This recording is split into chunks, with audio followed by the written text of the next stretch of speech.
The next topic is movement and position. In this topic we will cover distance time graphs and speed. Then we will cover velocity time graphs and acceleration. This video covers specification point 1.2, plot and interpret distance time graphs. A distance time graph is one in which distance is plotted on the y-axis and time is plotted on the x-axis. See the skills section for more about how to plot graphs, but always remember to include the units. You will be expected to do two things with a distance time graph. The first thing you need to be able to do is interpret the graph. The best way to do this is to look at the gradient, because the gradient equals the speed. So, if the gradient is constant, the speed is constant. The smaller the gradient, the slower the speed. If the gradient is 0, the object is stationary. A negative gradient means the object is travelling backwards. You can also describe a journey by reading values off the graph. To find how far an object has travelled in a certain amount of time, you begin with the time, go up and across to find the distance. In this example, the car has travelled 10 metres in 1 second. To find how long it has taken a car to travel a certain distance, you begin with the distance, go across and down to find the time. Exam technique. When asked to describe the motion of an object in the exam, it is best to split the graph into sections. Then describe what each section tells us about the motion, and also, where possible, include values from the graph to support your answer.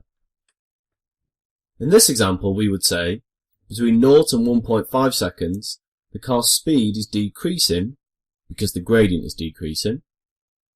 Between 1.5 seconds and 4 seconds, the car is stationary, having travelled 25 metres. Between 4 seconds and 6 seconds, the car travels backwards at a constant speed because the gradient is negative. And between 6 and 6.5 seconds, the car travels backwards at an even larger constant speed. The second thing you will need to be able to do with a distance time graph is calculate the speed. Now we already know that speed is the gradient of the graph. So to calculate speed, we need to calculate the gradient. To find the gradient, we do the change in y divided by the change in x. In this example, the change in y is 20 metres and the change in x is 5 seconds. The gradient therefore equals 20 metres divided by 5 seconds, giving us a speed of 4 metres per second. Notice how the units of speed come from the units for distance, in this case metres, and the units for time, in this case seconds. If the graph had axes with kilometres for distance and minutes for time, then the gradient and the speed would therefore have the units of kilometres per minute. In the exam question, you may have to convert the units.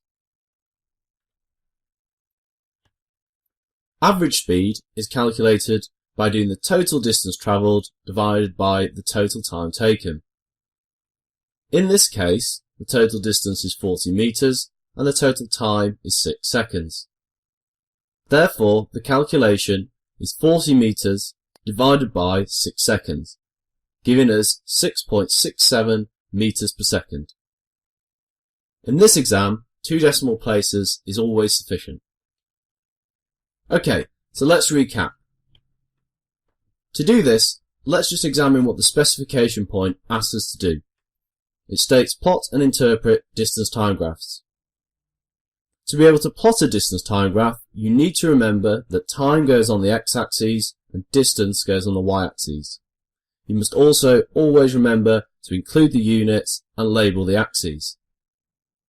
Interpret means describing the motion of an object, making reference to the values of the graph, and also making reference to the gradient of the graph. To achieve this specification point, it is also useful to know 2 equations. One, the gradient is the change in y over the change in x, and also that the average speed equals the total distance divided by the total time.